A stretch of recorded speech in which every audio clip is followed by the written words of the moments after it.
Brother, I'm going run a wild Hulk Hogan. If all I get's a moment, I'll make sure it's an explosion. Cause lately I've been seeing stars, trying to kick out on this short course. But it's no holds barred, middle fingers like I'm Stone Cold. What is up, everybody? It's your host, WeTooDeep, here with the Slap and Me Wrestling Podcast. We got DJWAVYD, like always, still repping Boston. And on the bottom there, as you see, we got a special guest. He's representing Sting. Cody, the icon Sting, baby. My friend Cody will like that one. That is SteelChairTwan. He makes content on. You're on YouTube and TikTok. I'm on TikTok, Instagram, YouTube, Twitch, the whole 9 yards. You know what I mean? Right, so we're welcoming him here. It's supposed to be on Money in the Bank, but some stuff came up, so we brought him here to predict SummerSlam with us. Glad to have you here, Wavy D. How you doing? I'm doing good. I'm chilling. You know, saying I started my first day at my second job, so you know I took a nice nap after that, so I'm refreshed. It's a little bit of a blessing in disguise because the SummerSlam card is a lot more random and a lot of twists and turns can happen where Money in the Bank was kind of straightforward. So it should be very entertaining today. Right. Very, very entertaining. Let's go ahead and jump right on in. I'm gonna start with the matches I don't necessarily think are all that important. So Logan Paul and LA Knight, still a good match, but in terms of the importance of this stacked card, probably at the bottom tier. So I'm going to have Wavy D start. What's your thoughts on this match? Who's winning, Logan Paul versus LA Knight? So my prediction is LA Knight, but because this is kind of his last chance in my eyes, I think a lot of people's eyes, is that if LA Knight doesn't win this time, when is he really ever going to win? And when are they going to put him over? You know, he had a few chances over the past year on like B-level pay-per-views. But right now we're at arguably the second biggest pay-per-view of the year, PLE of the year. So of all promotions. So right now, LA Knight, he needs to get this win. Logan Paul has held the title for over 200 days. Only 2 title defenses. You know, some people like it, some people don't. I haven't minded. You know, I haven't really minded his title run. You know, but SmackDown some weeks can be very empty without the U.S. title presence, especially when Cody Rhodes is doing his thing or whatever. But when the Bloodline take up so much TV time, and then Cody Rhodes gets involved in that TV time, that leaves the rest of the card is kind of like taking scraps at that point. And when Logan's not there, and with the U.S. title, the mid card kind of has nothing to go for and chase after. So then you're relying on, the bottom of the barrel in some ways. And some weeks is good, some weeks is not. But there's a hole that needs to be filled. And I think LA Knight winning the championship will put SmackDown in a good position going forward, especially later in the year when they switch networks later this year. They're going to need LA Knight with that title in his hands. All right, Twan, I'll have you go next. Where we at on this match? See, I want to agree that I feel like LA Knight is going to win. But for some reason, I feel like they're going to let Logan Paul hold that title, man. Like, hate it or not, you know what I mean? Like, I understand, like, he hasn't defended it multiple times in 200 days. Well, he's defending it twice in 200 days. But the thing is, bro, they love ratings, bro. And when he's on TV, man, he brings in ratings, bro. Like, I'm not going to lie. SmackDown was dry for the last month, bro. But the second Logan Paul came back, SmackDown went back up, bro. But my thing is, I'd want LA Knight to win personally because, like you said, like that's a mid-card title. It's meant to build talent up. You know what I mean? Like Logan Paul, like he's a solidified name. Like he's a megastar. He doesn't need that title to make him relevant. LA Knight needs that title to build him up to where we can see him going for more prominent titles like the Universal title, the World Heavyweight title. And like you said, I think it's about time for LA Knight because the fans are getting tired The fans are getting tired. When is his moment? We thought it was going to be at the Royal Rumble. We thought it was going to be at Money in the Bank. We thought it was going to be at Money in the Bank again. We thought it was going to be King of the Ring. It's like, yo, when are you going to do something for LA Knight? And I personally wouldn't want to see LA Knight take another loss, because if I do, I think that I would like give up on LA Knight. I'd be like, all right, it's not going to happen. Like, they don't see him as a main event guy. Mm-hmm. Yeah. Yeah. So I agree with everyone, their assessment on LA Knight. He needs to win this match. However, my official prediction is Logan Paul. He said he's got something special planned. I think that could be, I mean, who knows? It could be Jake. It could be KSI, Speed, any of these other YouTubers. You know, it would be cool. Not cool. I don't know. It'd be kind of controversial to bring Sketch in at this point. But, you know, there's YouTubers out there that I'm sure, just like Twan just mentioned, it's ratings. And you mentioned switching networks. USA is going to want those ratings on the first episode of SmackDown in October. I mean, we're August, September, 3 months away. So I personally believe, that first episode going into Bad Blood actually is going to be the first episode on USA for SmackDown going into Bad Blood, the go home show. And so, I think Logan Paul will win it here, and I think LA Knight, they're going to drag this out as long as they can. I think he gets it at a Bad Blood or maybe Survivor Series to end the year, and we'll go from there. I don't personally think they see him as that next level talent. If LA Knight wins the title, it's real quick, maybe like a Carmelo Hayes or Andrade to take that spot. He's transitionary. I don't think it's necessarily a bad thing, but that's just the reality of how stacked the roster is. Do we think anything about them being in Cleveland might also put, favor Logan Paul? Sometimes, a lot of times promotions like to either have the hometown hero win or hometown hero lose. I think Logan Paul will still get booed even in his hometown, but especially with Triple H, sometimes he gives that hometown rub to the wrestler. I'm hoping that this time isn't one of those times. Right. I don't necessarily. So let's just be honest, though. They're not in Cleveland if it's not for Logan Paul.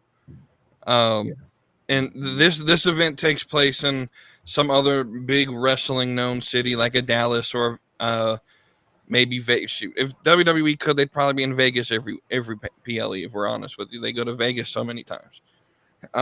But this whole deal is because of Logan Paul.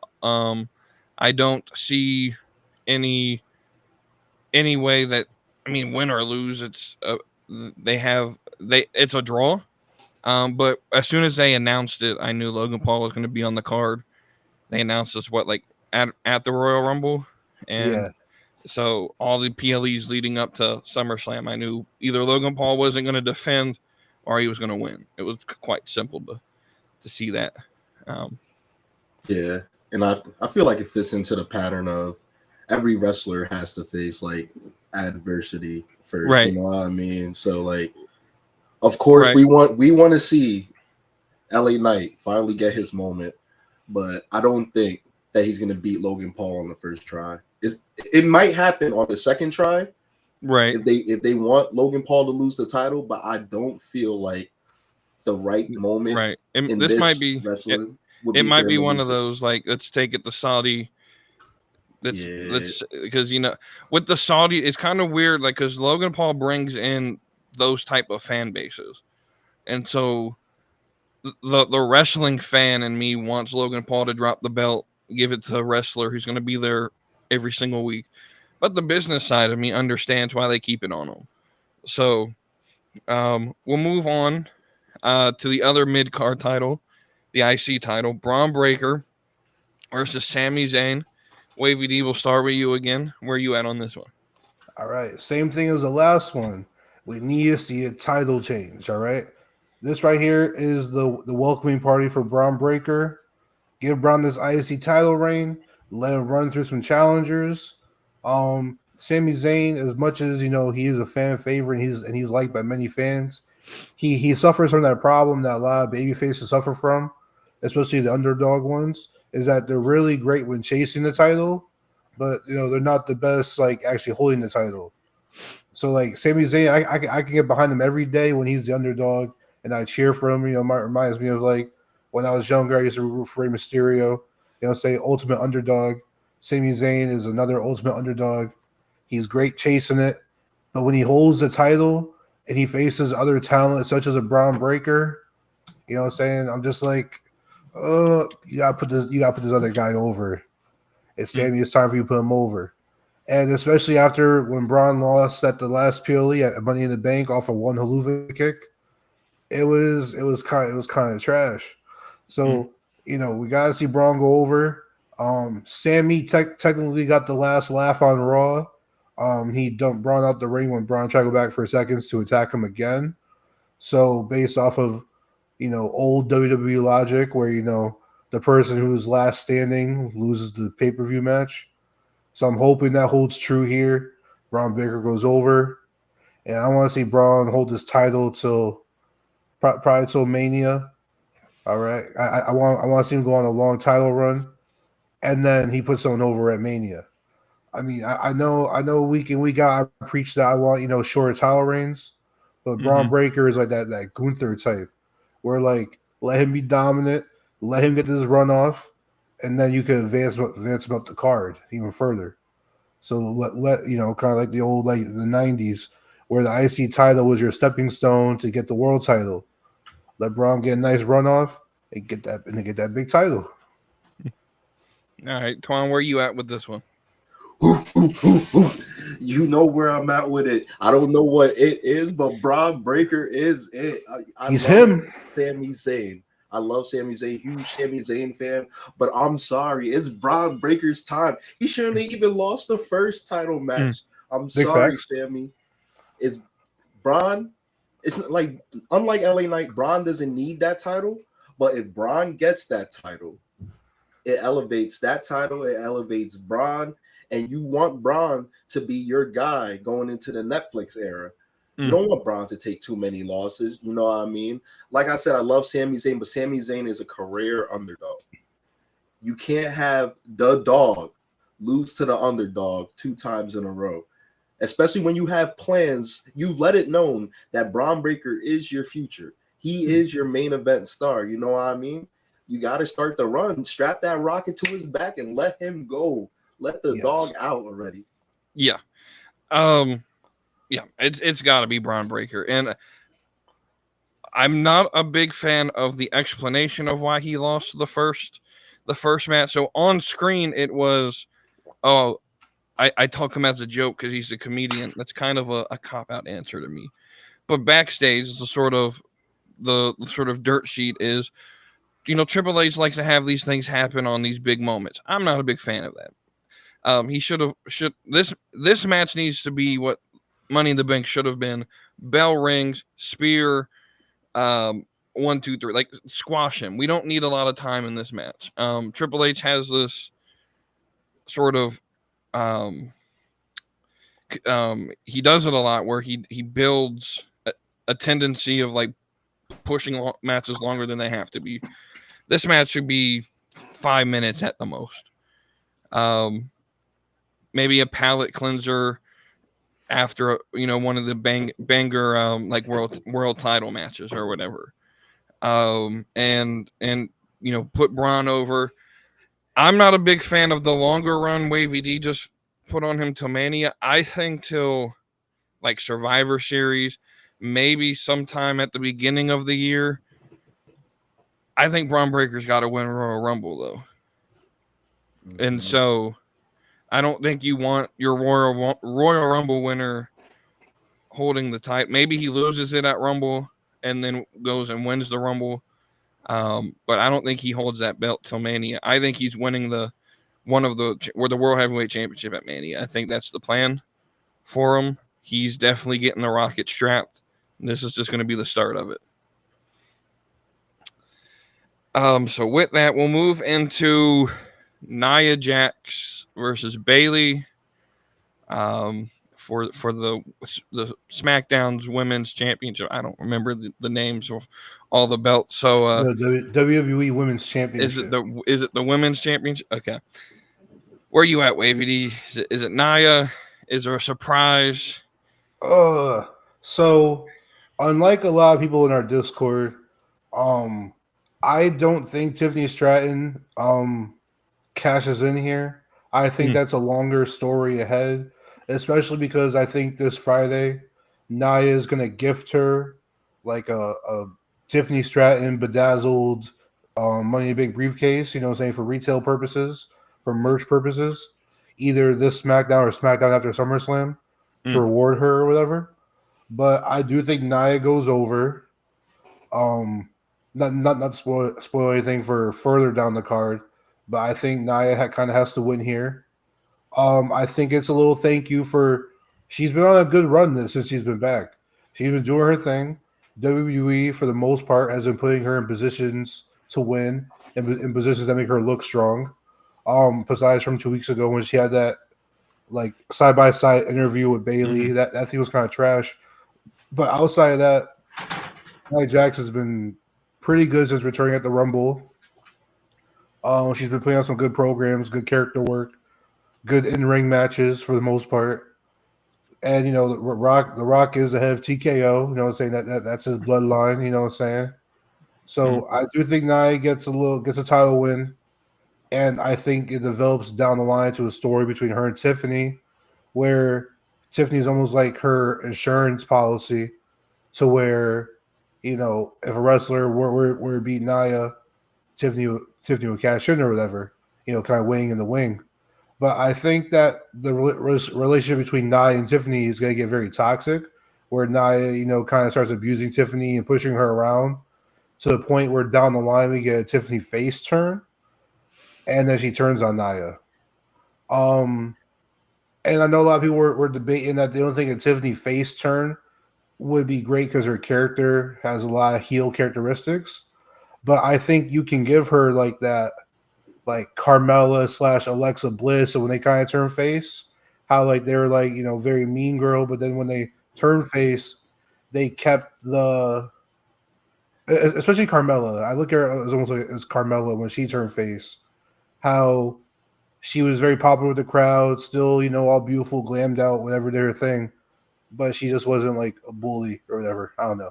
I think Carmella is definitely her best comparison as far as what a face character work could be. And yeah, so I think Nia going over, and then further down the line, I think Tiffany cashes in, like Survivor Series type stuff or Bad Blood. Okay, Twan, where are we at with this one? I agree with you that I think that Nia should go over, but for some reason, I have a feeling that Bayley might win. Because, BBL Bayley. Yeah, BBL Bayley. The way that they've been building up Bayley, you know what I mean? It's been kind of a mid-title run.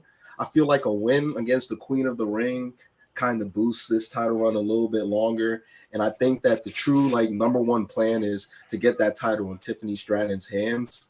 I don't know if she can be babyface. That's the thing with the character, with the mean girl character. That's why I think that Bayley beats Nia, so Bayley keeps that title on her, and Tiffany can eventually cash in on it down the road.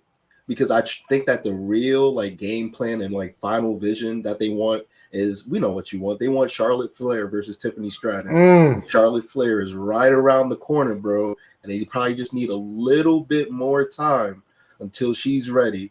So like, I understand that Nia's been doing great since her run back and she deserves her flowers, but I truly think like their reward to her for how good she's been doing was Queen of the Ring. Like I truly think like they were like, all right, here's Queen of the Ring. Like this is just as good as winning the women's title. Yeah, I agree with that. I do, however, I have a different situation. I have the cash in happening during the match. You're pulling trigger early. So, because what I'm going to have happen if I was booking this, Tiffany cashes in, not immediately, but like at some point where Bayley and Nia have sort of taken each other out, they're gassed. Then she cashes in. Bayley maybe can hit like the belly to belly or Bayley to belly suplex, and then a cash in then happens. Tiffany can beat down on Bayley. You know, whatever can happen. The situation. Tiffany gets the pin. I think they're going to protect Bayley. Tiffany pins Nia. With Tiffany holding the belt, and I believe, just looking down the line at the future PLEs, after this you have Bash at Berlin, then you have Bad Blood, the Saudi show, and then Survivor Series. None of those require Charlotte Flair to be there. He took my name I was going to mention. Charlotte Flair, I believe, returns this Saturday. Nah. I believe she returns this Saturday. Not the fight, but Triple H likes foreshadow. We won't see her fight till Rumble. She's gonna win the Rumble, but it's the foreshadow this title run. Tiffany, I believe, needs 6 to 8 months before that match to build that a title run that makes it important, so that when she goes over Charlotte, it means something. And so I think all that happens this Saturday. Triple H also likes to run from big event to big event. So from Mania to SummerSlam, then SummerSlam to Rumble, then Rumble to Mania. That's how he likes to book. With Survivor Series, sort of, I believe that's going to be just all Bloodline. War Games is going to be Bloodline. We'll probably have some sort of tag match with the Bloodline. That's going to be Bloodline related. So, but I think Charlotte Flair is coming back this Saturday. See, the reason I differ from you is because I don't think that Charlotte and Triple H and them are going to allow Charlotte to be overshadowed by a possible Roman Reigns return at SummerSlam. If you think he returns, if you don't, but potentially, right. So that's how we're going to end the night with conversation. I'll go ahead and spoil. I don't believe Roman Reigns returns on Saturday. And I'll explain to you when we get to the Bloodline why I believe that. Well, before that, I do think I think they hold off on Charlotte because, like I said, I think Nia goes over, and then I think you run Nia versus maybe like a Naomi down the line. You know, she maybe takes on either Bianca or Jade, or probably not. I think they hover probably around like the Naomi, Michin, Bayley rematch. They hover around those three. Honestly, part of me thinks that Tiffany either cashes in Survivor Series or maybe even Royal Rumble. In my ideal situation, I think Tiffany cashes in at Royal Rumble. You know, it feels like a long way away, but right. but the women's Money in the Bank briefcase has a history of such short like holding times that I think they might prolong it. And then you have Tiffany win like the opening match. He cashes in. And then later that night, I think Charlotte returns in the Rumble. I don't think we get Charlotte until Royal Rumble, where she makes a return at like 30 or something and wins it. See, I don't want her to return at 30 because they've done that ploy like 4 years in a row. Yeah. They've done that ploy like 4 years in a row now, and either the men's or the women's. Well, the women's hasn't really won from the 30 though. Because you had did Nia return at 30 this past year and didn't win? Or she that was like 2 years ago. That was 2 years ago. Nia returned at 30. 30. Liv Morgan was at 30 this year, right? Yeah, but they've done Cody from 30. Who was Sami Zayn was this year at 30, but they've done that sort of ploy a lot over the last decade. But not return and win though. I feel like we haven't had a return and win in a while, especially on the women's side. Because Rhea won at number 1 or 2 or whatever. I'm just my whole decision's based off of Triple H likes foreshadow. I also think Charlotte Flair's got a lot of business she needs to attain to when she gets back because they teased her and Jade before she got hurt. That was supposed to be the Mania match, Jade versus Charlotte, and then Charlotte got hurt.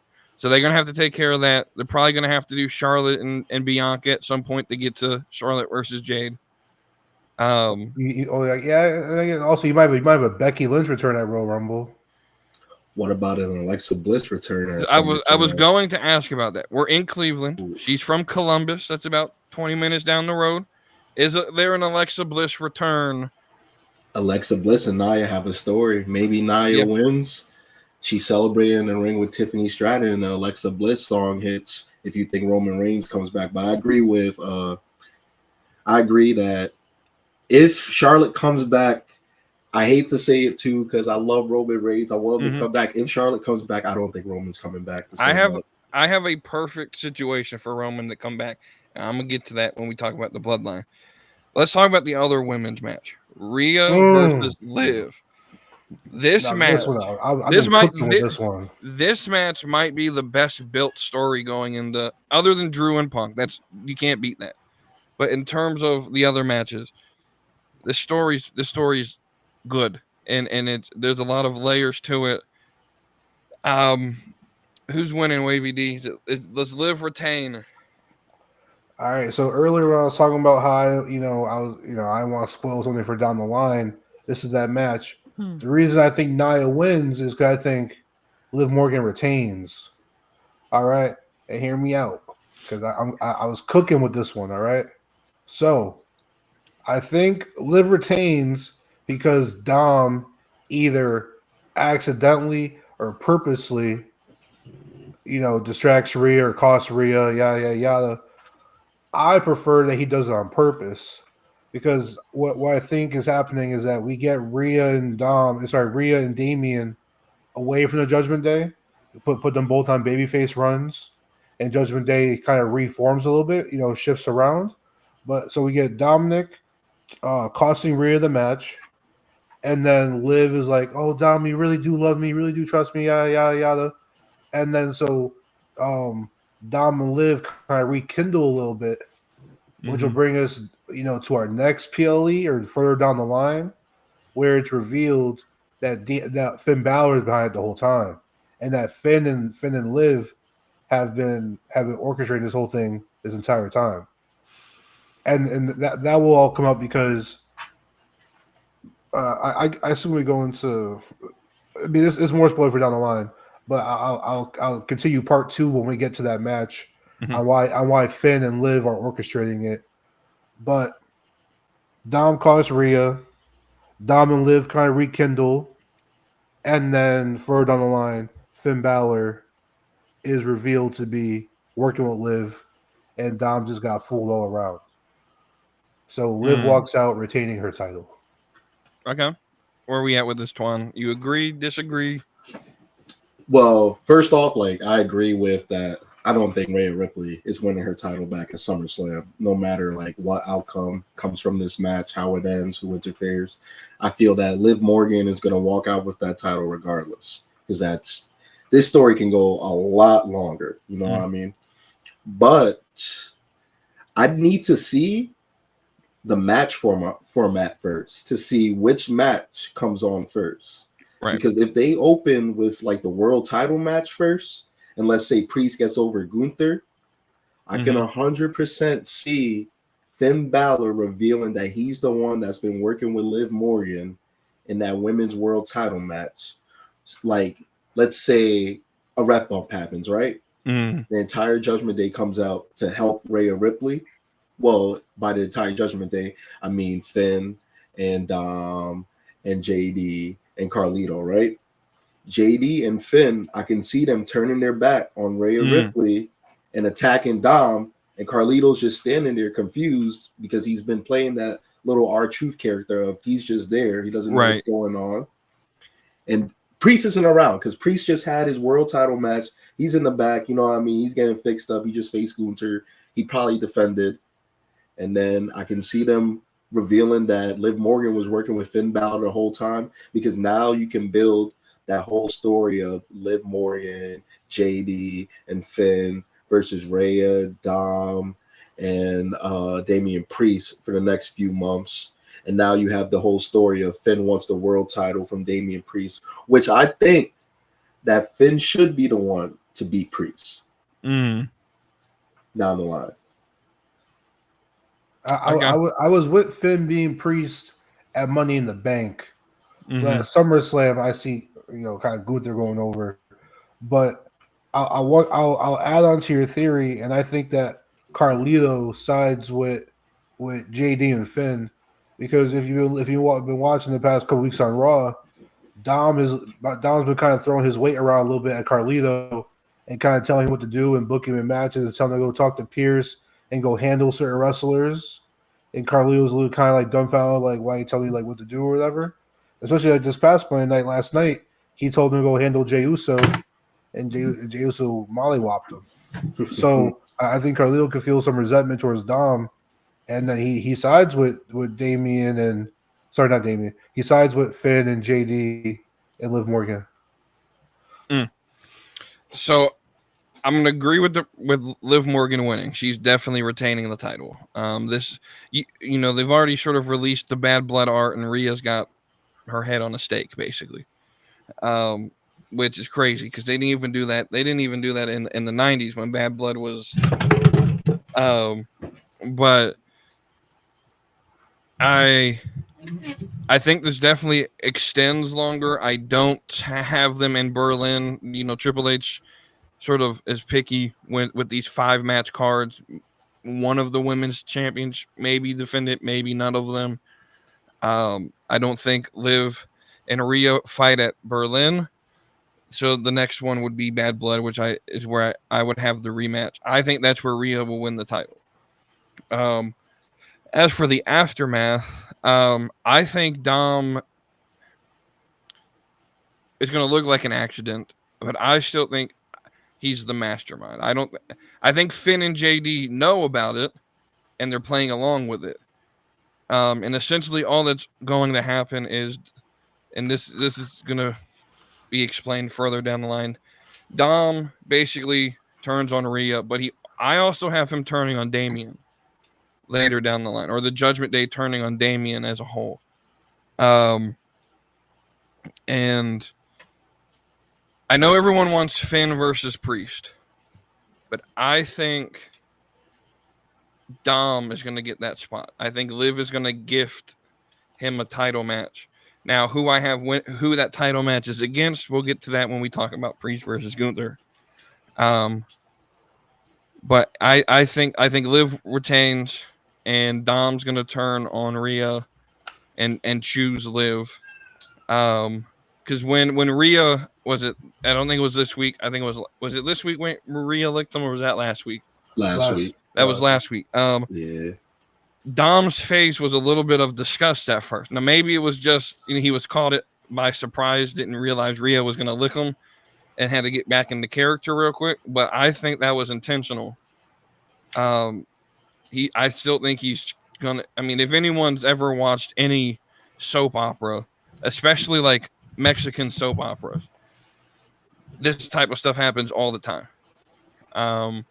Where the guy tells the girl that he hates him, but it's really just a plan that he's going to turn on the girl that's in love with it. It's Dom's turning on Rhea. Novellas? Huh? A lot of telenovelas? I've seen a few of them. But let's go ahead and talk about Gunther versus Damian Priest while we're at it. Is Damian retaining the title to you, WavyD? Gunther winning it, yes. Okay. As much as I might be in the minority amongst the wrestling community, I really have enjoyed Damian's title run. Mm-hmm. I think Damian is definitely overachieved what a lot of people thought he was going to do. Mm-hmm. And I think he's looked pretty strong, and he's transitioning to a face pretty well. He has come out on top of Gunther like two out of the last 3 weeks. The past 2 weeks in a row, he's kind of looked really strong against Gunther. So I think that's foreshadowing Gunther winning. Because outside of interference, if Gunther loses straight up to Damian Priest, I don't see really a reason for him to deserve a rematch at Bash of Berlin, where some people are calling it kind of like his hometown or whatever, Mm-hmm. because it's over in Europe and whatnot. But Right. It's not like he didn't like. It's not like he. Well, he won the right to the match, but it's not like he's just sort of inserted into the story. So there's really no story here outside of what they're starting to build. So I agree with you. Continue. I'm sorry for interrupting. Oh, no, you're good. Well, I do think Gunther wins at SummerSlam, and he faces maybe another another high favorite European over Bash Berlin, like a Dragunov, maybe. Maybe a little too soon for that, but maybe he faces a Dragunov at Bash in Berlin.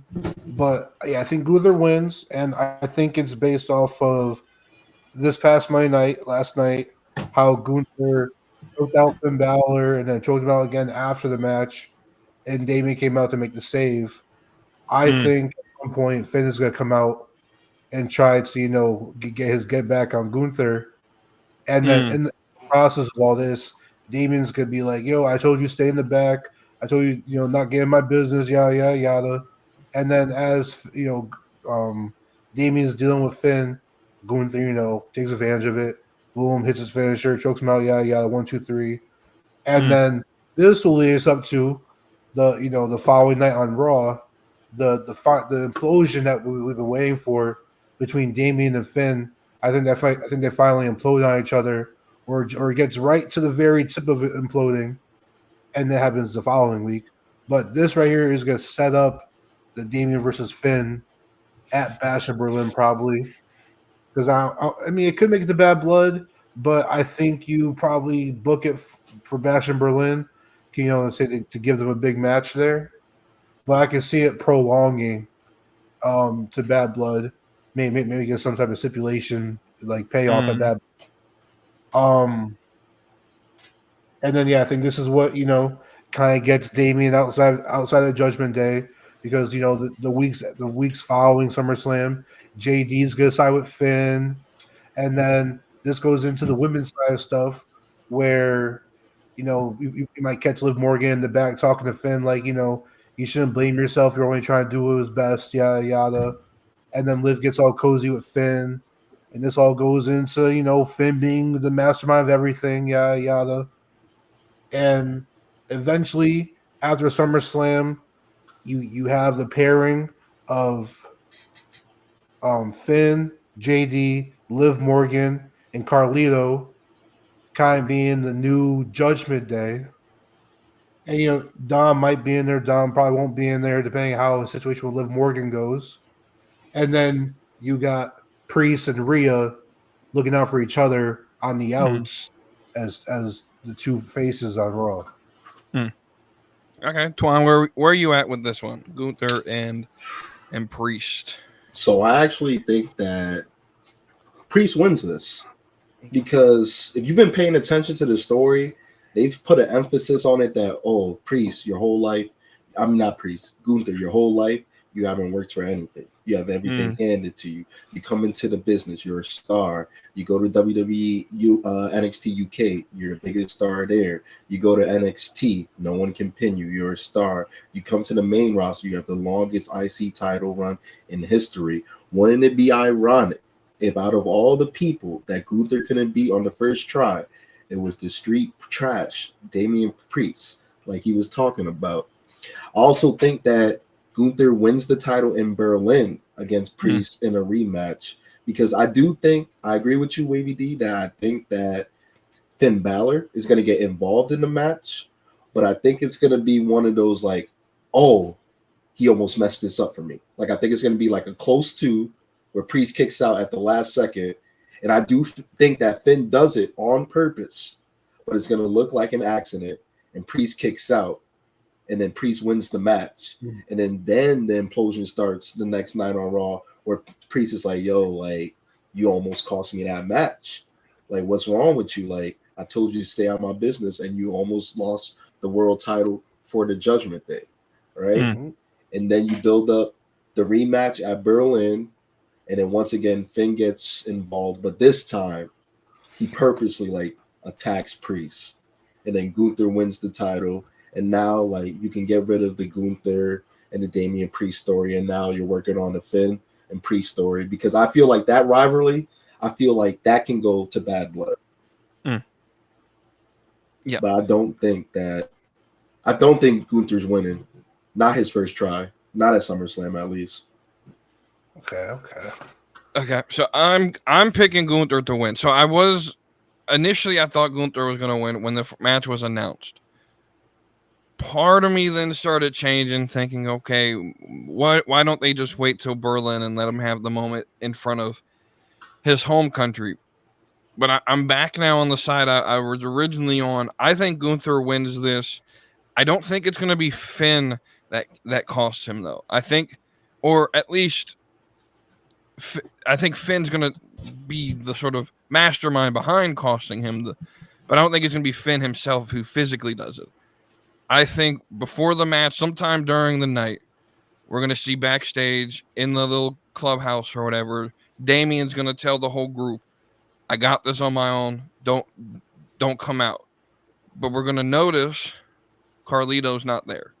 Carlito's been the sort of like one who's been messing shit up here recently. And so Carlito's not there. He doesn't get the directions. So at some point during the match, I'm pretty certain Kaiser's still hurt.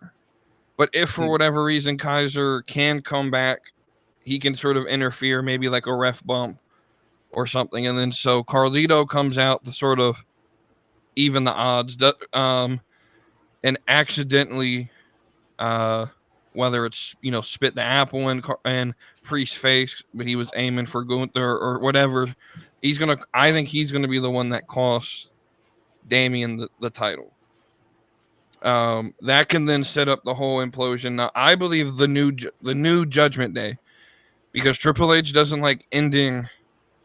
He's taken the more sort of like New Japan faction model, where you don't end a faction, you just change the members.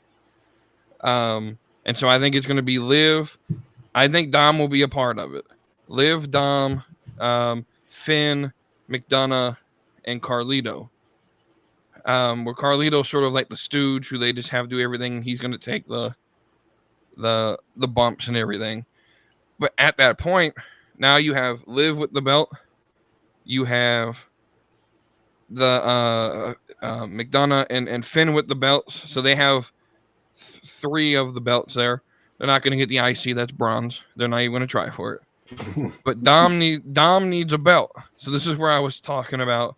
Liv is going to gift him with a title match sometime in between Berlin and SummerSlam. Oh, Dom, I talked to Pierce. I got you this match. You're fighting Gunther for the title. Dom's going to get absolutely destroyed. I think this is sort of slow turning Dom back towards Rhea. And I think he's going to double cross Liv at Bad Blood. And that's how Rhea's going to... It's complex, but I think the story's already complex. And I think us fans can take the nuance of that type of story. Do you think there's... At what point, or if you think there's a point, when does Dom kind of get put in no man's land? Where he turns his back on Rhea, aligns himself firmly with Liv, just to find out that Liv and Finn have been playing him all along. And then he's kind of like the heel in no man's land. Do you think that will hurt Dom at all? Being a heel on his own, but not getting getting sympathy. So I may be in the minority here, but I believe if given the right circumstances, Dom could be world champion. I think he has the character work. I think he's better in the ring than most people give him credit for. And I think at the moment, if he was, in Trick Williams' body, he's world champion.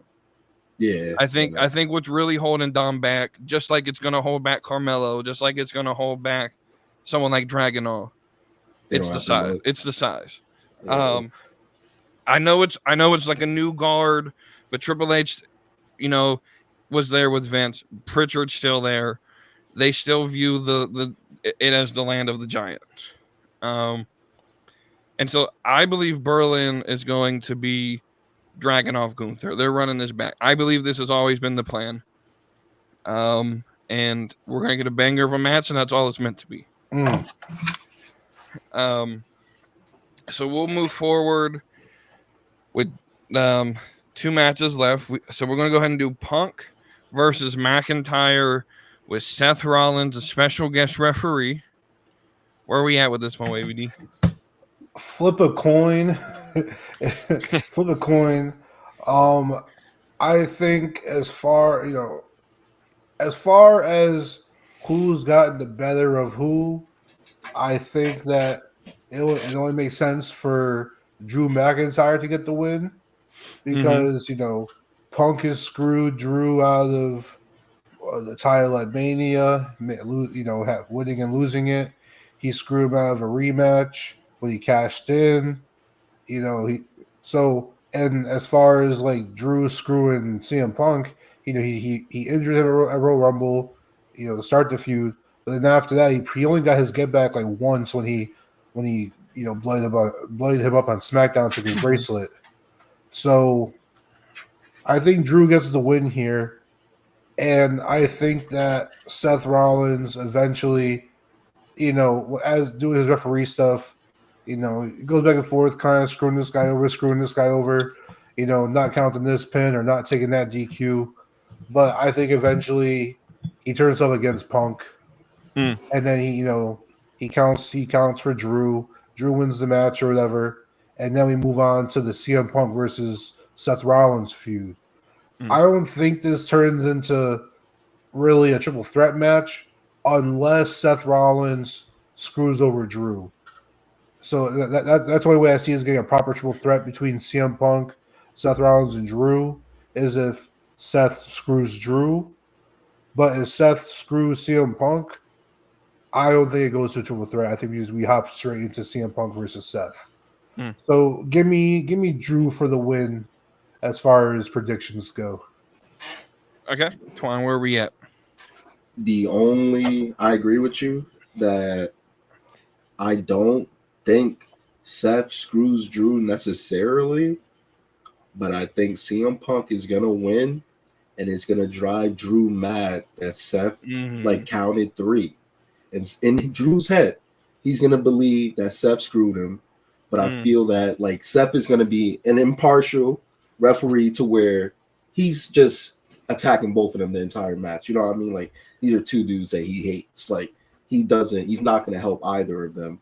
And then down the line, I feel like Punk gets the better of Drew. Seth counts 3.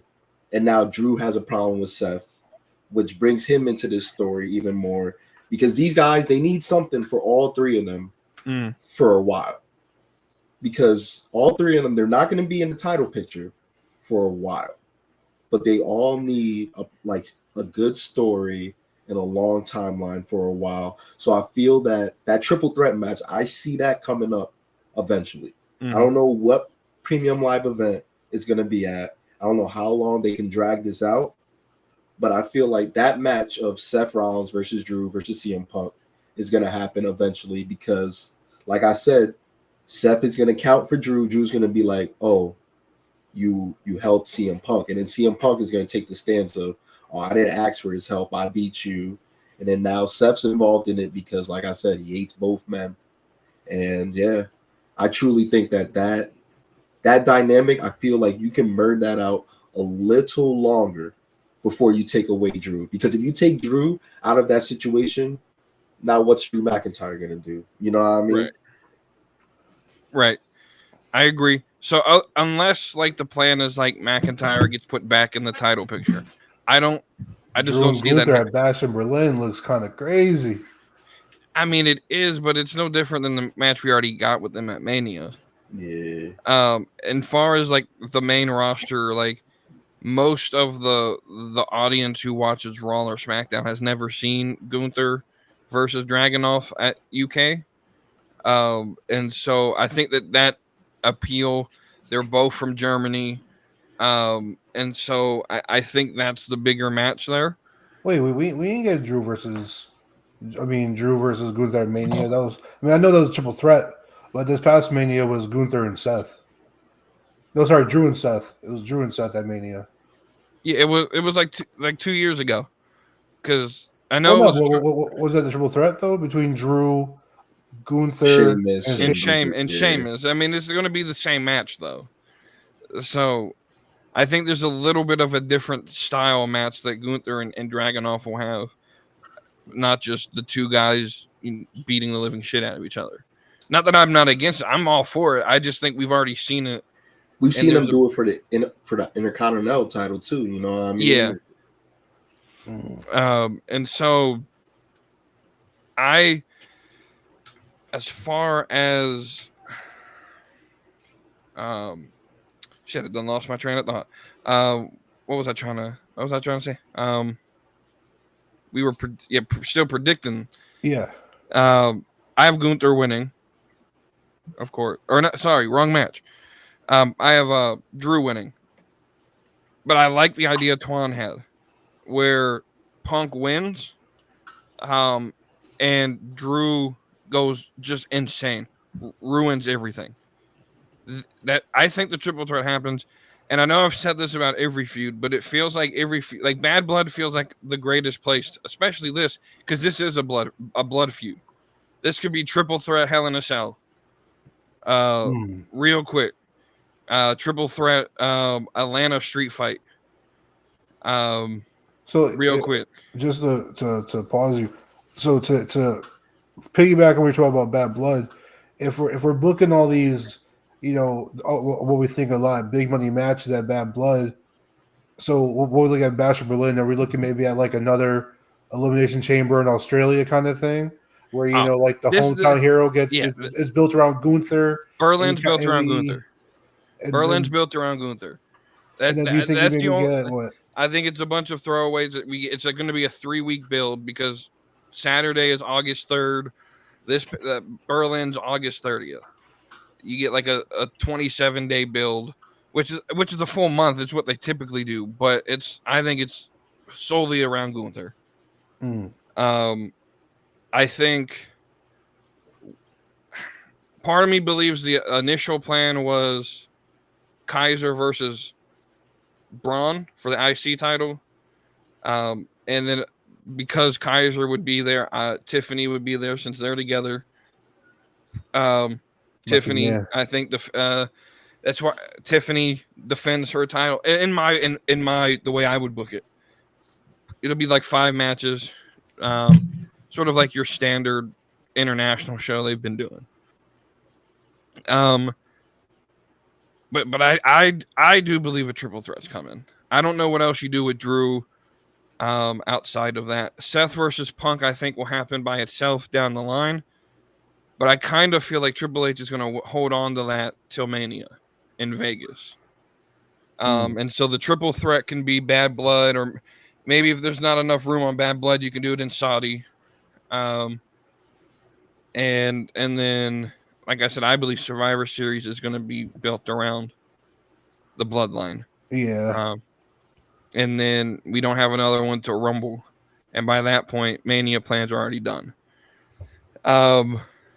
So let's get into this main event. Since we're speaking of the blood, we got Solo Sikoa versus Cody Rhodes. Now, I know all 3 of us here are fans of Roman Reigns, and we're going to talk about him here in a minute. My tribal chief. You're the real tribal chief, the only tribal chief. The only one. Yes. And with that, is Solo going to win the title? Wavy D. All right. This right here might be my hottest take prediction of the night. I think Gunther is Gunther. I think Solo Sikoa is victorious. Okay. I think Solo is victorious. Even though it goes against my logic, he's been closing out SmackDown every week, standing tall over Cody every fucking week.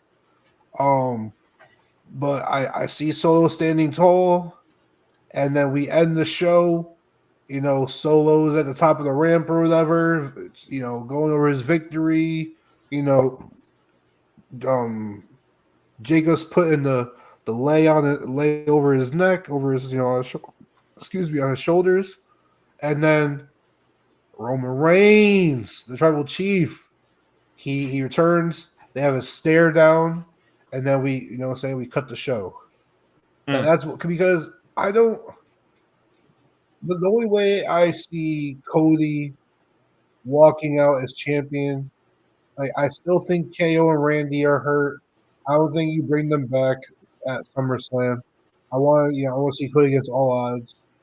The only way Cody walks out is if Roman interferes and costs Solo the match. But I don't want to see Roman just make a surprise entrance with no music coming out the crowd. I feel like that's a little below his character. All right, Roman returning, you need that music hitting.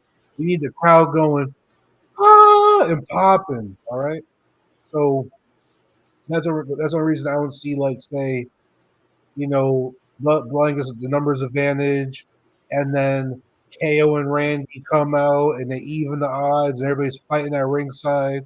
Referee gets distracted, and then as Solo is lined up for like I don't know the Stone Spike or whatever, Roman rushes from the crowd and spears him and lifts the hood up, and it's like, oh my God, it's just Roman. Like I think we get a bigger return. His music. I think we get Jimmy after Roman. So I think Roman returns with Paul Heyman, and then we get the SmackDown or whatever. Roman's standing in the ring with Solo. Solo's like, I have my bloodline. I'm the ruler of the bloodline. You have nobody for you. And then Jimmy comes back, and we get Roman and Jimmy. Numbers advantage is still too much, and then we build up Jimmy, trying to rekindle things with Jay. And then Jay comes back, you know what I'm saying? And then, but they're still down. They're still outnumbered.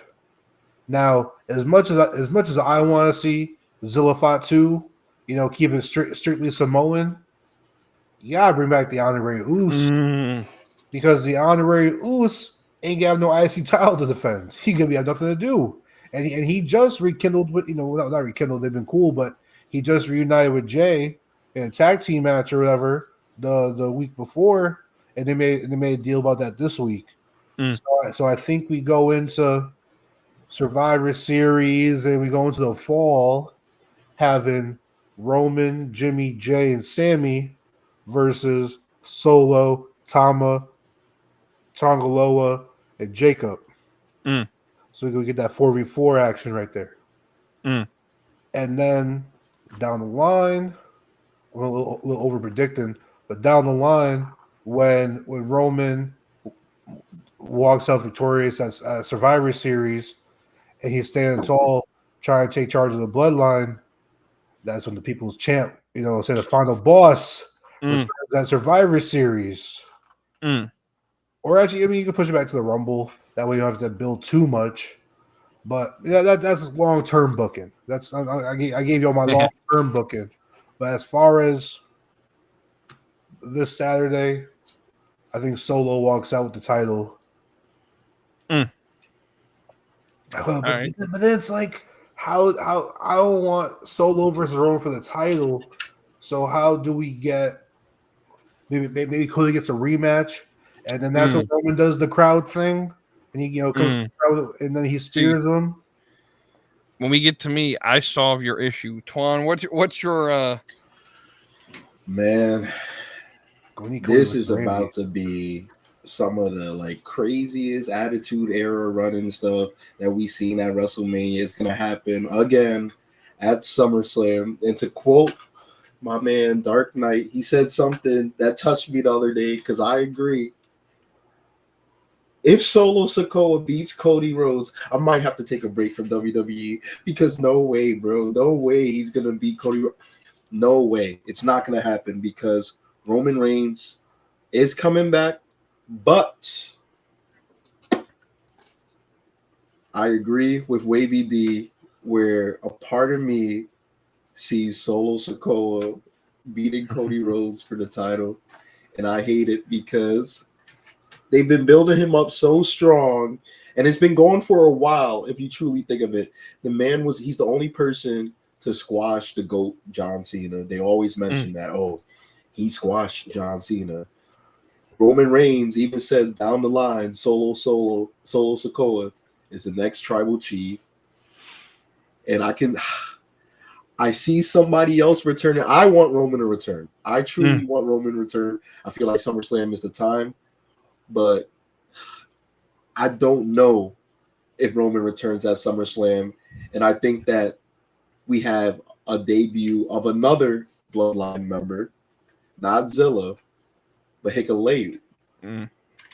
And I feel like he debuts, and it's the typical Bloodline spot where there's a ref bump. Ref bump. You know, everything goes madness. KO comes out, Randy comes out. They help Cody even the odds with the other Bloodline members. And then bam, Hikuleo comes through the crowd. He hits Cody. And Solo Sikoa does what Roman Reigns couldn't do and beats Cody Rhodes on the biggest stage for the WWE Universal title. And now that builds a whole new story where Roman is still gone.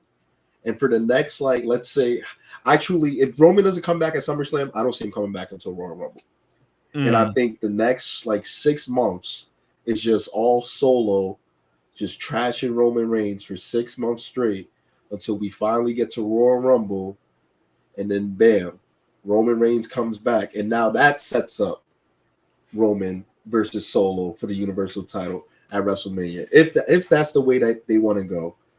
But I just can't see, like, if you take the title off of Cody Rhodes, I don't see anybody else beating Solo for the title because you've built Cody up this far, and to lose the title already would kind of be mad to me. Like, it would be out of character. I'd be a little shocked, but I 100% can see it happening. The only way I see us getting the best of both worlds with we get the Roman Reigns music pop and Cody walking out with the title is that during a rough bump or whatever, you know, they're in the ring, Roman's music hits, distracts Solo, and then Cody hits him with the crossroads.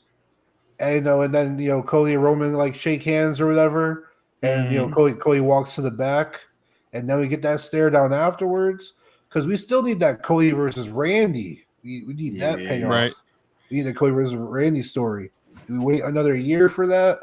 You know, I don't want to wait too long for Cody versus Randy because I want Randy versus Cena in my other long-term prediction. Randy versus Cena for the record-breaking title run. See, I answer all your questions, WAVD, because I mentioned earlier, I don't believe Roman Reigns returns on Saturday. Let me explain. Solo's winning this match because Hikuleo does return. I believe this is where he comes. If anyone comes from the other side of the bloodline, it may be a Jimmy return. Maybe since Sami and Jay will be there, maybe they show up and try to even out the odds or whatever. But I believe Hikuleo, he's going to go by the name of Tala Tonga. So when they say it, just know it's the 7-foot motherfucker that's going to pop out from the crowd. Or I don't think they'll keep him under the ring. I think he's too tall for that. But I don't think we get Roman. And I feel like this has sort of just been my sort of answer all night. But it's Bad Blood. But this one makes the most sense out of everything I've said for Bad Blood. It's in Atlanta. It's Cody's hometown. I think Cody's going to get a rematch for the title against Solo. Solo's going to start playing the same shit the Bloodline always do. And that's when Roman strikes. He walks past Cody and you know, as he gets in the ring, sort of stare down with Solo. Solo goes for the Samoan spike. Roman ducks it, hit the rope, spear. Cody then gets up, 3 crossroads, wins the title back. Roman looks at Cody and says, I didn't do it because I like you. I did it because this is family business. And then Cody walks out. You can do Cody versus Randy at that point. And then we don't need the title for the whole feud. Roman's not going to be at Berlin. Why bring him in before Berlin? I don't even know if the Bloodline will be at Berlin because I don't know what their immigration laws are with all the Bloodline members having felonies. I think they're more lax than most of the other countries I've been to, so they should be allowed in. But you know, that sets having it happen at Bad Blood sets up the immediate Roman versus Solo at Saudi, sets up the SummerSlam match. At Rumble, you could set up Roman versus Jacob Fatu. And then after that match, that's when you get The Rock coming back. That sets up the Mania match, Rock versus Roman. And so I think long term, I think we need to be a little bit patient. I know everyone's going to be upset. I know our casual wrestling fan, Nerdy D, is going to be really upset because his whole live stream is all based on Roman Reigns coming back. Yeah. And I'm gonna be so upset. Like I'm gonna. I think there will be a lot of, and that's what scares me. Is Triple H tends to be on a level similar to what Tony Khan likes to do when he listens to the fans. It's a good problem to have, but when you have that type of story, you gotta sort of quiet out the fans sometimes. The IWC sometimes doesn't understand what's going on long term, and I think the setup Rock versus Roman, there's a lot that needs to get to that point, and that needs to be Solo Jacob versus Roman at both of those matches, the War Games match. And then you need a new wise man. Bring in Rikishi. Bring this man into the storyline. He should have been in it a long time ago. I mean, he's under Legends contract. I don't know why they haven't contacted him. But he been yapping too much on Twitter. He's been yapping too much. Right. He'd been yapping about Jay too much, and so maybe you bring him in. I don't know. Have him be the other, Solo's wise man. But do you guys think that is Solo Sikoa ready to be world champ? Like, is he ready to be WWE Universal Champion yet? He hasn't held a mid-card title yet, right? He hasn't held a tag team title yet. The only title he's held is the North American title, and that was literally for like a day, like 2 days, like literally like 2 days. Yeah. So can Solo beat Cody? Cody has been trying to get this title for the last 3 years. Should Solo truly beat Cody? How do you feel about Cody's title reign so far? I think it's been good match-wise, but storyline-wise, it's been mid. But I don't fully put that blame on him. I feel like they've been booking it a little bit weird. Yeah, it's been booked weird. Like, he immediately goes in.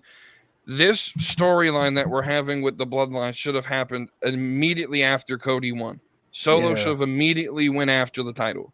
That would have made logical sense. Yeah, the problem was that they kept Solo away for no reason, and then you booked him against AJ twice and Logan Paul once, and also his other main antagonists, Roman and Rock, both dipped after WrestleMania. See, he was away from the whole Samoan situation, and he was just doing his own thing. And also, SmackDown just isn't long enough. I think it needs another half hour added to it to fit time for other stuff. Because we either get, it's like two. I feel like we get two stories on SmackDown, and then the show's over. So I mean, I need more. I need more SmackDown. I feel that. To answer the question, I think Solo's ready, but I've also been pushing for the last year that 2024 was going to be Solo's year. So I kind of got to stand on that business. Yeah, he's been predicting that for a while. And so, yeah, I think he's ready. He's gotten much better. I think the issue that I have is his supporting cast is definitely not as good as what Jimmy J and Sami's going to be for Roman. Yeah. And so, we got a dude wearing an eye patch. Dude shouldn't even be back in the company. I just stop hating on Camacho. All right.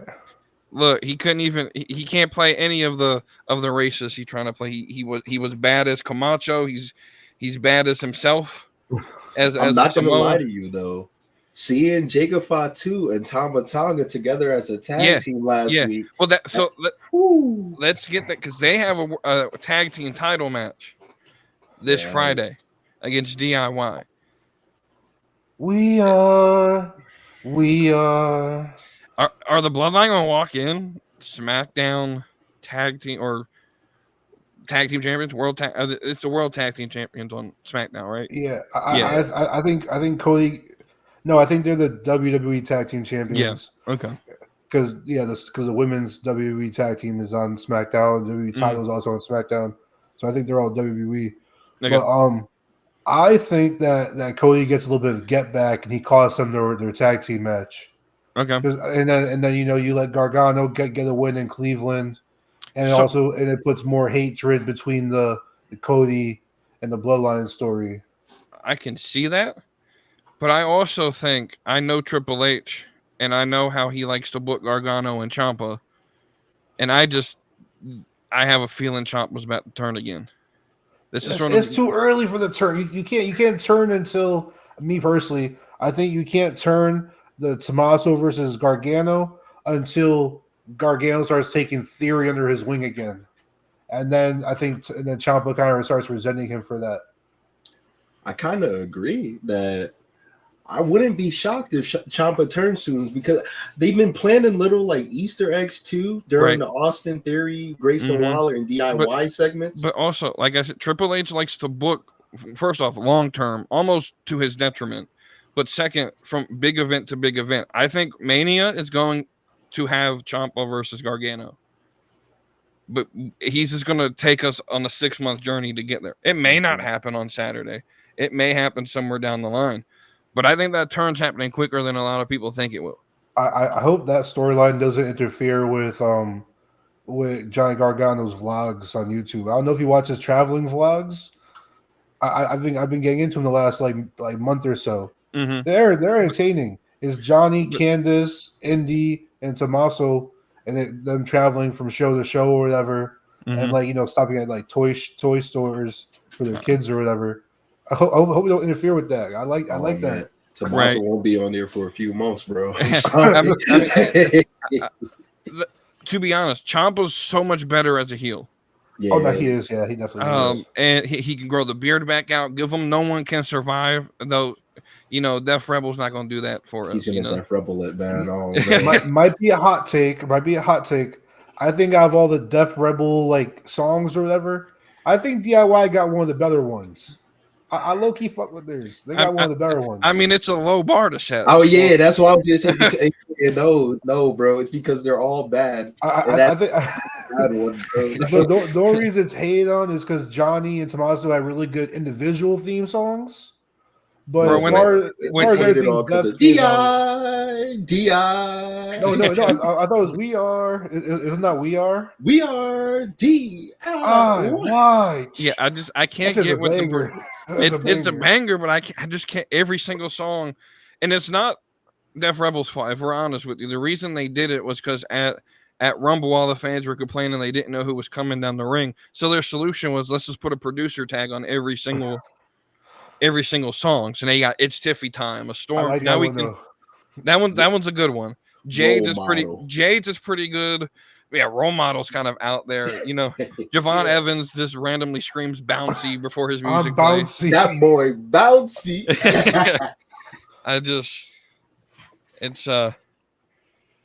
So any other final thoughts on SummerSlam? I think this is a stat card up and down. I don't think there's one of those matches where we can consider it like a piss break match. I think we're going to have action the entire night. What are your final thoughts? I think we either get a lot of shenanigans or we get no shenanigans. I don't know if there's in between. I think three of these matches, for me, 4 of these matches have potential for outside interference and shenanigans. But every time I go into a card or like predicting shenanigans, Triple H just doesn't give it to me.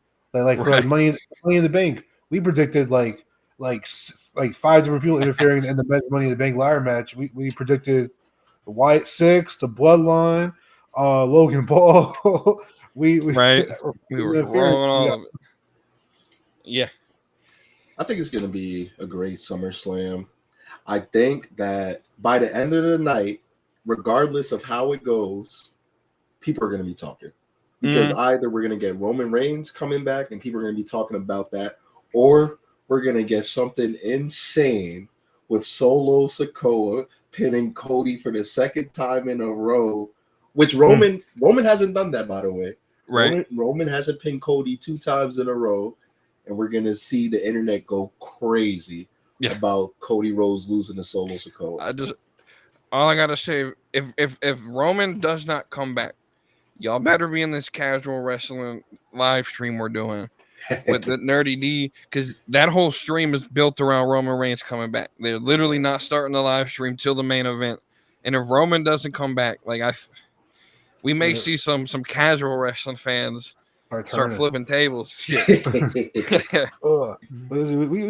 got roughly about 10 to 15 minutes of our usual recording length. You know what I'm saying? It was give the fans a little chance to learn a little more about you, Twan. So you know what I'm saying? So what got you into wrestling? When did you start watching it? Who was, some of your inspirations of like wrestling favorites growing up? Who you fuck with now? Like what's your backstory with wrestling?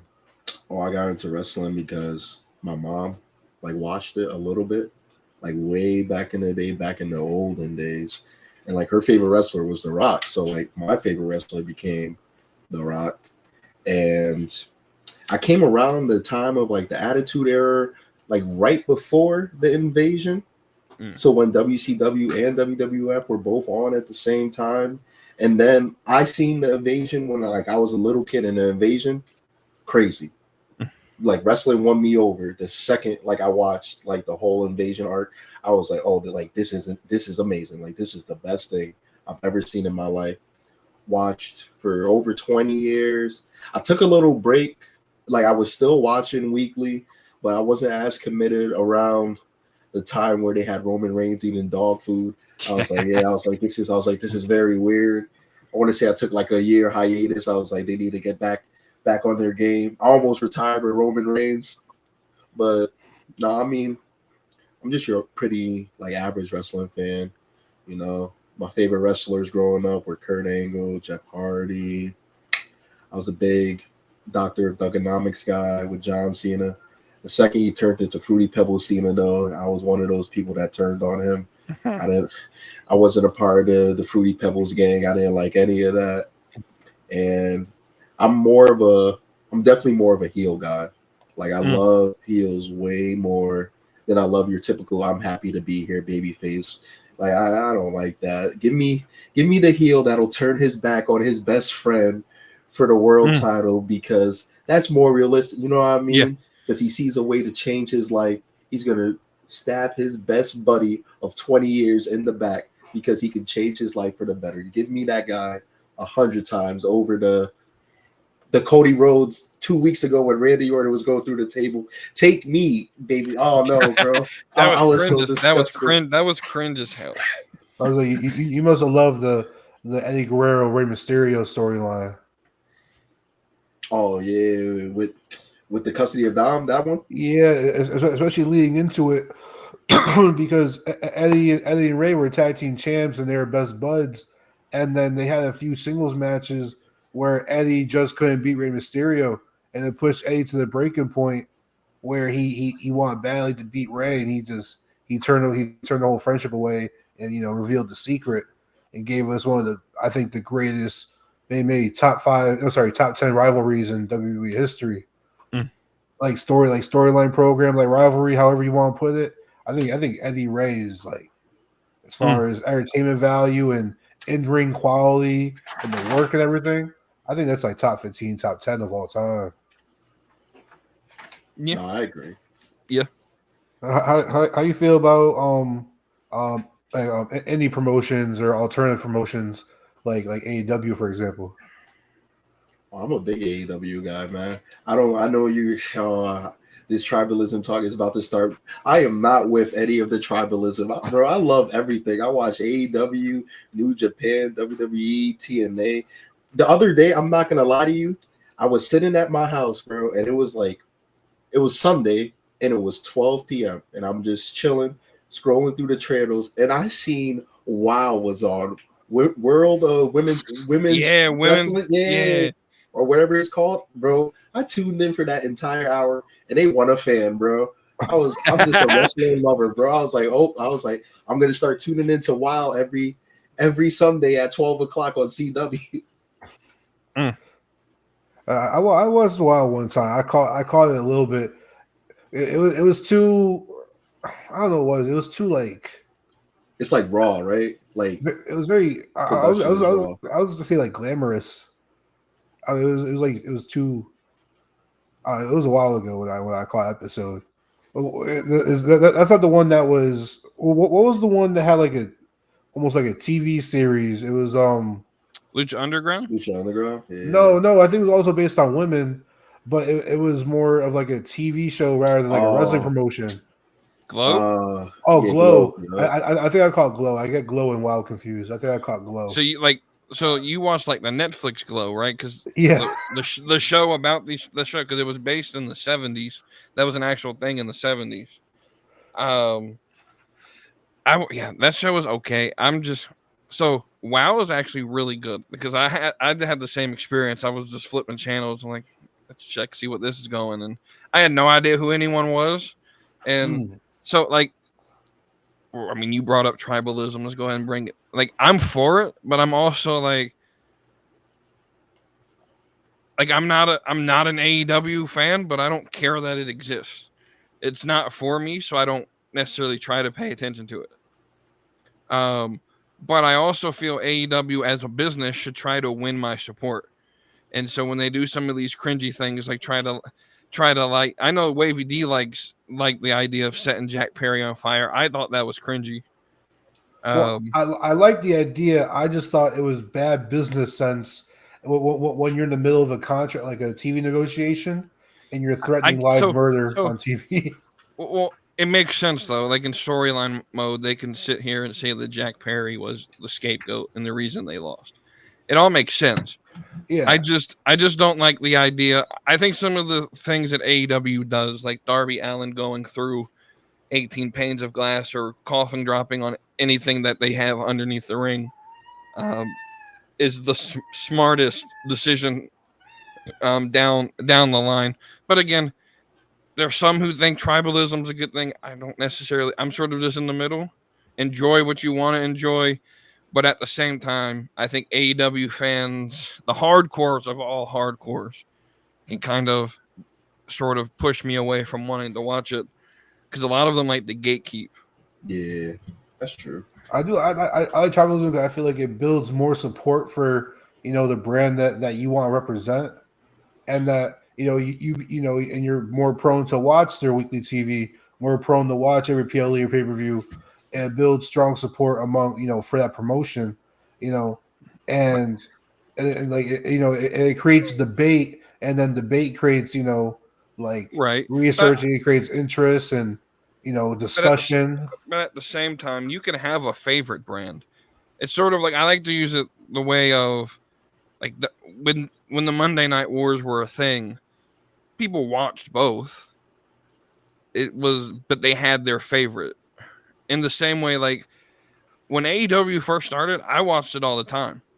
I think they went away from what made them unique. And that's when I started to pull away from it because it was something different than what WWE was doing. And I could tune into it, and I may not understand what was going on, but like when AEW first started and you had a lot of the talent. I mean, I've been to indie shows and stuff like that, so I knew a lot of who was there. But a lot of it was new, and a lot of it was just like, oh, this is cool. Like Sammy Guevara was one of the guys that I immediately hooked into, and he was one of my favorites. And now he's on ROH. For punishment. That is what it is. But there was just like a lot of. They were sort of character based, so now I feel like Tony Khan sort of just doubled in on we got to do this for the sickos.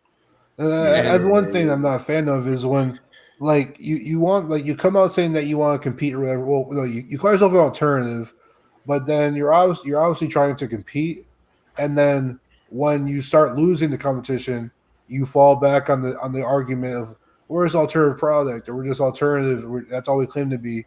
But meanwhile, you're trying to make the strides to compete, and you call WWE on like a bi-weekly, you call them out bi-weekly, and you call them out in the news, and all this other stuff. Where like earlier this year, Tony was calling WWE like the Jeffrey what's called the Harvey Weinstein promotion, And then just this past week, he says, I'll really like to work with WWE on like Forbidden Door PLE. So I get what you're saying. I don't think it's fair to judge everyone in the promotion for the actions of Tony Khan, who's obviously he's insane. But when you have that type of money, you can act that way, and he probably has never been told no. So, another trouble was good was when you have these two companies competing against each other, and it raises the say WWE doesn't want to lose X superstar, right? So they overpay them, or they give them more, extend their years. Or if AEW doesn't want to lose X superstar WWE, they give them money. So it's helping the wrestlers as far as getting bigger paydays and getting more jobs. Because I feel like if AEW just submitted to being an alternative, being a lower program, then they turn into a TNA or NWA. I disagree with that, because Tony Khan brought money that he was going to do that if they were competing or not, because that's just the way Tony Khan is. He can buy whatever he wants. So I think his money is what created people wanting to come to AEW, because they could get the payday. Buddy Murphy's one of those guys where Buddy Matthews just resigned, complete overpay from what the rumors were saying. And I think a lot of that is just because a lot of people know, and I've been saying this since AEW started, guys like the Young Bucks understood that they needed someone with the money of Tony Khan, so that one, they can make their payday, and two, he could fund the whole operation. And if it's bad TV, they make their payday, they can go off and do what Cody Rhodes did. And so he doesn't have wrestling money. He has NFL money, bro. He has soccer money. Like, yeah, the owners of soccer teams are the richest people in the world. Like, and so it's the fact that he can own the Jaguars, own the soccer team, own AEW, pay whatever he wants. Doesn't put a lot of money in the soccer team though, which is a different issue for a different day. But I think that AEW fans like to use the excuse of, well, we're a younger company and we're in a better place than TNA. And my response is, well, you have the money. In the same instance, towards the WWE fans, the only reason AEW is as successful as it is because of that money.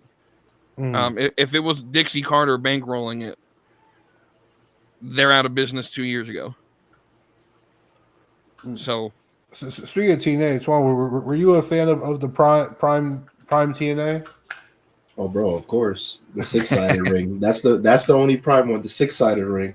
The second Hogan came in and turned it into 4 sides. Oh man, TNA started to go downhill the second it lost the 6-sided ring, man. What were your thoughts on Motor City Machine Guns possibly being signed at WWE? Finally, like I want to be hype about it, but it's one of these things where it's like, man, like this should have happened 8-10 years ago, right? You know what I mean? Like how Alex Shelley and Chris Sabin, like 43, 42, you know what I mean? Mm-hmm. Like, I'm from a nostalgic point of view, I'm ecstatic. But from like a fan point of view, wanting to see banger matches and stuff, it's like, man, like this should have happened a long time ago. And then I'm a little nervous that they might put them in NXT, which also would drive me crazy. I was just thinking that with the TNA sort of thing, I think that stays in NXT, and I have a feeling they're NXT only, so they can work both shows. Mm-hmm. I really want to see Motor City Machine Guns versus the likes of a DIY. I'm excited for that match. Right. I'm happy that they're here. I think they've deserved this for the longest time. But yeah, I definitely think. I think a lot of these TNA guys that are and girls that come over, like I've heard rumors that like potentially that Gail Kim's in talks and stuff like that. She's probably going to be like a producer for NXT. I think a lot of these ex-TNA people, I think it's just going to be an NXT thing because of the audience that watches NXT. They're more of the hardcore. They know they have that knowledge. Whereas, like I said, the main roster audience I'm willing to bet 40 to 45% of the main roster audience has no idea who the Motor City Machine Guns are. And so debuting them, you're going to get a pop, but a lot of the fans aren't going to recognize them. Speaking of great tag teams, from my understanding, Twan, you were a big Jeff Hardy fan, huge Jeff Hardy fan.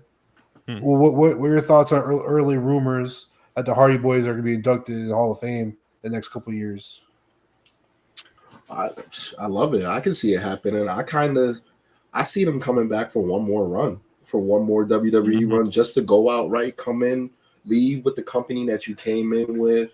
It's the Hardys, you know what I mean? Like, no matter who you are as like a wrestling fan, you know the Hardys, you're probably a Hardys fan. If the Hardys come back to WWE, you're tuning in. At the end of the day, it's a business. You want more eyes on the products. The Hardys have even said themselves that they have interest in returning to the WWE. You know what I mean? I feel like it's just a matter of time till the X's and O's get together, till they all sit down and they're like, all right, here's what we're going to do to bring you boys back. And I wouldn't even be shocked if the Hardys get another run with the tag titles. You know what I mean? Just because, like I said, just because it's the Hardys, bro.